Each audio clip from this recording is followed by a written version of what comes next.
American football in Finland.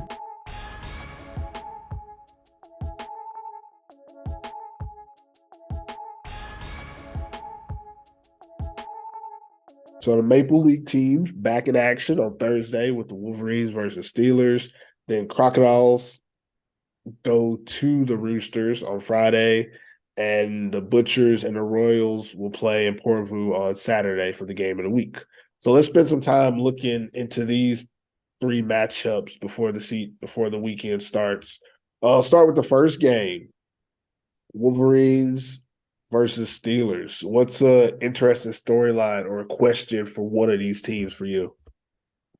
Whether or not Anthony Regino will play the whole game, I only foresee him playing the first half. I think they're going to get up early. They're going to score early and then give him a rest and kind of let Ambrose stay in the game a little bit to try to get him some more experience and more working on the passing. But also they have to secure the game. Obviously, not saying that the Wolverines aren't going to try to play or whatever, but matchup problems. I think the Corporeal Steelers offensive line is just going to be too much for the Wolverines D line, and that alone is going to cause them problems. They're going to have a lot on their hands. So the Wolverines got a lot to game plan for. Reason over himself is a lot, but like you say, the receiver play with Ambrose and that D line of Corpio too, and the linebacker core, it's going to be hard for the Wolverines to really get something going. But they have to play the game. We got to see how it plays out. But the biggest thing I think is just what are the Wolverines going to show up to try to do against this top team? Yeah, I think there's not really a key matchup. I mean, I think the Steelers win every category, so every Yeah, matchup is going to be tough for the Wolverines. But one thing I do think will be interesting in this game is to see how well Ambro does. And I'm trying to yeah. say this in a more exciting way. I want to see how many yards and touchdowns Ambrose throws for. I think this is a game where he could throw for 300 and pass for 4 tubs. Like that. Yeah, That's confidence booster. yeah. This is one of those like stat padded games. Not to be disrespectful to the defense or anything, but he should be able to put up 300 to 400 yards against this team comfortably. And it'll be interesting to see how efficient he is. Is he gonna go, what is it, 18 for 24, or is it gonna be more like 18 for 40? Like that'll kind of tell you Mm, like where he's at in his development, and that's probably the most interesting part about this game. yeah, Calling all youth skills players, quarterbacks, receivers, running backs, linebackers, cornerbacks, and safeties. If you were born between 2009 and 2003, this midsummer is your opportunity to shine. We'll be hosting our annual AFF Nordic Challenge 7 vs 7 tournament in Helsinki on June 21st. Top performers will be selected to join the AFF Team Revo 7v7 travel team that will be competing internationally in the autumn season. Team Revo will also play for the European Championship in the spring of 2024. Due to field availability, registration will close once we meet the maximum number of participants. So head over to our website and sign up today. Registration can be completed at AmericanFootballInFinland.com/Nordic challenge. And the second game is the Roosters versus the Crocodiles. You got an interesting storyline or question for this one? I don't. yeah. I think I mean storyline wise, and question is will the Roosters quarterback play be better than the first game? I think it will be. Yep. Um, the Crocs are obviously right now. I think the Crocs are the better team of the two from what we've seen in the first game. We got Powell that they're going to have to deal with. So the linebacker play. The Roosters have some older players playing like Ronta. Ronta was playing back when I was playing. Like so he's an old head. He's gonna have to make a lot of plays in his run game. Their D line are really gonna have a something on their hands because Powell he loves playing against the Roosters, and he's gonna be you know a big deal. But I think the biggest question is how does this Roosters defense stop him at the end of the day? Because that's the only person I think that they have to stop. And if they can do that, they'll have a chance. And like I said, with better quarterback play, it'll also put some pressure on the Crocs DBs too. So this will be an interesting matchup. I think I agree with you. I'm gonna go to the key matchup. It's more or less what you just said. It'll be the Roosters front seven versus the Crocodiles run game. And it's going to be a chance for the Crocodiles offensive line to prove their worth. I don't know if we've said it on here on the podcast, but the last couple of years they've been a really good offensive line in comparison to the rest of the offensive lines. But I think this will be a season that they will want to be considered a good offensive line in general, because I've said it and I still think it remains true. Offensive line play in the Maple League is not very good, and it's usually made up for by very good running backs and quarterback play, so that you don't need offensive line. But these two teams both actually have the same situation where they have good enough lines they can run the ball. And I think the Crocodiles run game against the Roosters front seven, similar to what you saw against the Steelers. I think they might do a little bit different stuff up front to force the Crocs to pass. And like you said, the Crocodiles start passing. I think the Roosters have a good enough secondary to hold them. Maybe not stop them cold, but I think it might be another 27-35 type game. I don't know. It should be close. Yeah. What is an interesting aspect of this game? Trying to think. It's in Helsinki. I think this is a very important game for both teams. I believe Crocs will possible chance of starting off 2-0, and the Roosters possible chance of starting off 0-2. Oh, true. That's a crucial place to be when you look at things and down the line, you think, hey, this potentially right here could put us, back further than what we want to be, and you're digging yourself out of a hole pretty much. Because if you lose to what we already said preseason wise, the top two teams, if you lose to them early, this is going to be more pressure on your team to win later. And I think the Roosters need this game more than the Crocs need this game. True. Because I feel like the Crocs are they're gonna win later on in the season, forbidding any major injuries on that team. But the Roosters need this game. They need something to look up to, and this is why I say that this quarterback has to come out and make up for this last game. He has to come out like, yeah, you had a good second half, but that first half was crucial. And I can say that I don't think the Crocs are going to let them stay in the game if he has those type of mistakes. I don't see them doing what Corpio did and let them stay in the game like that. So, that quarterback play is the biggest thing I think coming into this game.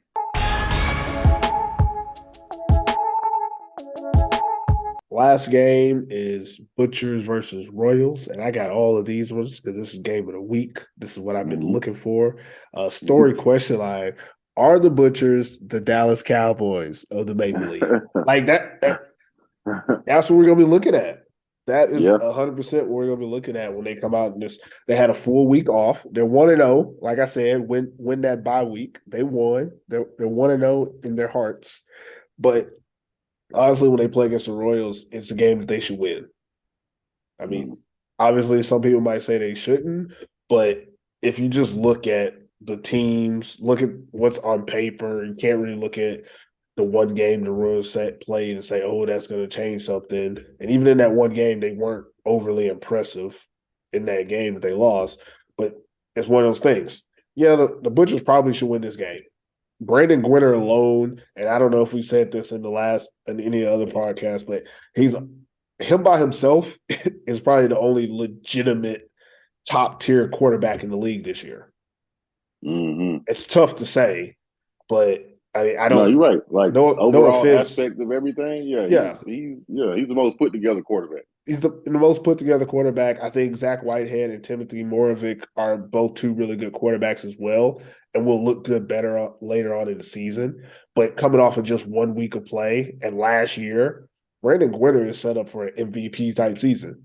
Matter of fact, I'm pretty sure we had him like number 2 or 3 in MVP voting last Yeah, year, yeah. even though I think he was right behind Bryce Stancomb for Offensive Player of the Year. I think we had him as a better quarterback, but Bryce as a better overall like offensive Yeah. threat. But anyways, that's what this team has, and just him alone, like legitimately, Brandon Gwinner can score 3 touchdowns in the game. I don't know if that's going to be enough for them to win, but they brought in defensive imports this year, secondary guys, and they have a import running back again like normal, and they have decent receivers. They should be able to win this game. The Royals defense is not good enough on the back end. It's not better than what Brandon and Miko Sepinen can do by themselves. And their offense is not consistent enough. I don't think their run game will have the same effect against the Butchers. The Butchers defense is normally a little bit more stout, and the Royals offensive line impresses me 0%. So I think that they should win the game. But the question is, are they the Dallas Cowboys? Because as much as I think they should win, I know in my heart of hearts, they're going to find a way to mess it up. That's what I know. And going to the key matchup that I got for this game is the Butchers front seven versus the Royals run game. And when I say the Royals run game, I mostly mean Tom Swosty, but also Tim Moravec if they decide to implement him or Alpha Jallo into the run game, which would be really good for them. I don't know if they have time to do all that in 1 week, but if they did, that would be really good. How the Butchers front plays that is going to determine how the game goes. Because what we saw last time was that the Royals were able to run, but their run game didn't produce touchdowns, and they couldn't score any other way. They weren't able to get in the end zone because of it. Their passing game doesn't necessarily get them in the end zone. That one deep pass was okay, but their running game has to score. I don't know, but that's the matchup. Is that run game has to score against the Butchers front seven, and if the Butchers front seven is half as good as it was last year, it's not gonna happen. Not enough for them to win this game. Yeah. What I have left. Oh, last thing on this game, interesting aspect. The Royals' white jerseys on the Porvoo grass. Will they stain? Like, can you imagine the mirror jerseys later in the season with all the little green stains on them from playing in Porvoo on that grass? Like, are they going to treat the jerseys before with like not stain remover, but what's that stuff called? Like repellent, like some repellent, like you spray some repellent on there, like kind of like water repellent, but I guess stain repellent. I don't know. That's gonna be interesting. I want to see. Or do they say screw it and wear the blue jerseys? No, they can't wear the blue jerseys, right? They can't wear because they have black. Yeah, black and blue. You can't wear black and blue. Yeah, they have to wear the white. I mean, the stains. That's gonna be crazy. I mean, even you right. You're right. It's gonna be that type of game. It's gonna be that type of game anyway. So yeah, I know people don't like wearing like white jerseys in general because of the grass. But most of the teams don't have grass, so it's not a big deal. But I know Porvoo has grass. Matter of fact, I think Vasa has grass, but they'll be wearing blue jerseys when they're in Vasa. Yeah. So that's gonna be interesting. That's an interesting thing. I went over all of it, but anything about this game that's gonna stand out to you that you want to talk about? No, you named the key matchup. You was right on the Butchers front seven against the running game of the Royals. That's the Royals' best chance is to hope that the Butchers defense isn't as strong as they maybe expect or wanted to wanted to be, but because then that can make the game even. Yeah. Because you say Brandon Gwinner is going to do his thing, but I also feel like Alpha will have a breakout game too. He can have a breakout game at any minute, so he can come out and you know what, I fumbled last game. I didn't really have the greatest game, and Alpha alone can take over a game too. So this will be also I think battle of the quarterbacks. Timothy will have a case on his hands where he has to show everybody else also that doesn't know what he can do. And Yeah. this is the perfect game. You know, the Royals don't want to go down 0-2. And Brandon Gwinner, if they win, they basically tied for third place. With UNC. So, like There you go. it's a good look either way for the Butchers if they can pull it off. But I think that's the biggest matchup, those front sevens on the Butcher side of the ball.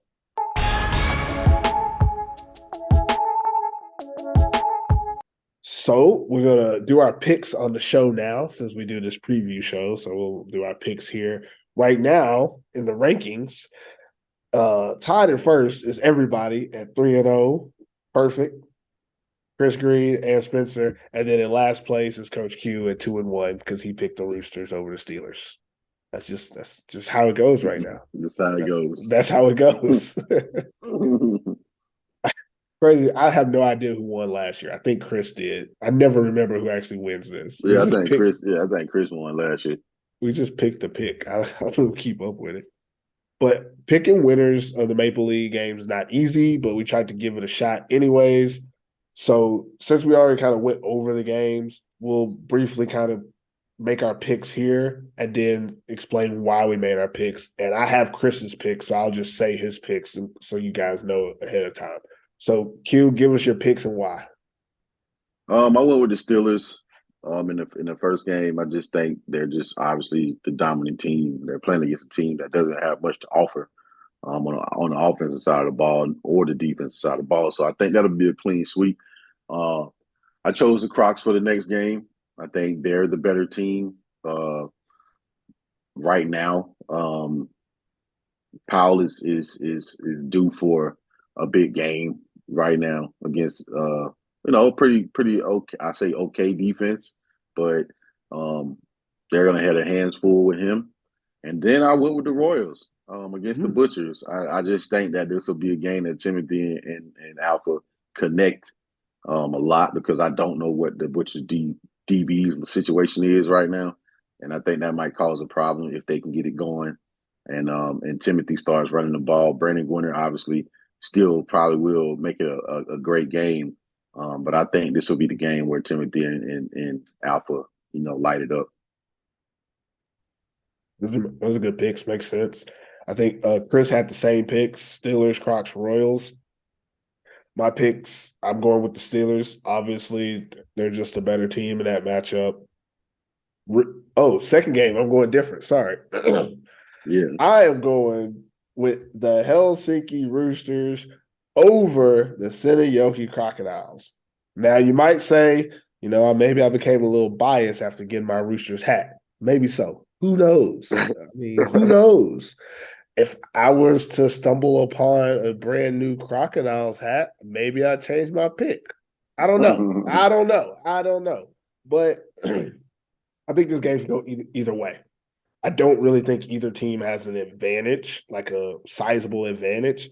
But I do think that if the Roosters quarterback play is better than what we saw last week, which it can't get any worse. Like, it can't get any worse. Mm-hmm. So if there's any improvement, they're able to beat this team that I don't think is as good offensively as the Steelers are. And that's what I think it comes down to. I think the Roosters' offense is going to be much better because they won't make their own mistakes. And then their defense will be about as good. There you go. That's the difference. That's the difference between them winning last week or losing last week. Winning or losing last week. And in this game, I think that they'll just have a better chance. I think they'll come out on top, especially because going 0-2, like you said, that's tough. And again, if they're both 1-1, it's like, okay, that's cool. Like, even if they beat the Crocs won't feel like, oh, we can't beat them. But if they lose, it doesn't even matter if they beat the Crocs the next time because they might be too far, away from seeding to get where they want to be. So I feel like with the Roosters needing to win this game, it's going to be enough that they get the win in this game. And then for the last game, I went with the Royals. I think the Butchers are the better team. That's why I said they could beat the Dallas Cowboys. But I wholeheartedly am accustomed to the Butchers letting me down. And I believe that they will do so again this weekend. And that's why the Royals will win. Not because the Royals are better, but because the Royals just won't make as many mistakes. And the Butchers are going to do something. I'm predicting it. They're going to do something in this game where you're like, what? And it's going to be the difference. That's what's going to happen. That's exactly what's going to happen. I'm calling it now. The Butchers are going to mess it up. If you're listening to my voice, you're now part of the AFF community. But don't be shy about supporting us. Head over to our website and order some AFF swag. Get a t-shirt for this beautiful summer weather, or a comfy hoodie you can rock all year long. And if you really want the drip, scoop up one of our limited edition snapback caps. Everything you need to represent the AFF community can be found on our website at AmericanFootballInFinland.com/merch. That's it for this episode of American Football in Finland. Hope it was worth the listen. Any last words before we get out of here, Q? Just good luck to the guys that's playing this week. You know what I'm saying? All the guys that got injuries. So I hope the guys are doing okay. Definitely need them back on their teams. And here we go. Going to week 2. Man, I just hope everybody plays better than week 1. Let's just hope everybody plays better than week 1. We want to continue to get better here in the Maple League, guys. And again, if I happen to, receive a Senioki Crocodiles hat of some sort, I would be willing to change my pick for this week. Just throwing that out there. I'll be willing to change. I can be bought, okay? My opinions can be bought. I just need them to be showered in gifts. I'm looking for snapbacks, guys. Looking for snapbacks. I can't even wear them. My hair is too poofy. I can't actually fit most of the hats. I need to get my hair redone. But anyways, if you enjoy the show, please follow us on Spotify, Apple Podcasts, Google Play, Podbean, YouTube, and wherever you listen to your podcast. And don't forget to rate us 5 stars as well. Anything less tells us you are a hater. You can follow us on the gram and Facebook at American Football in Finland. Until next time, never forget T. I. Yeah. We go. We miss Chris. And we go. I know. American Football in Finland.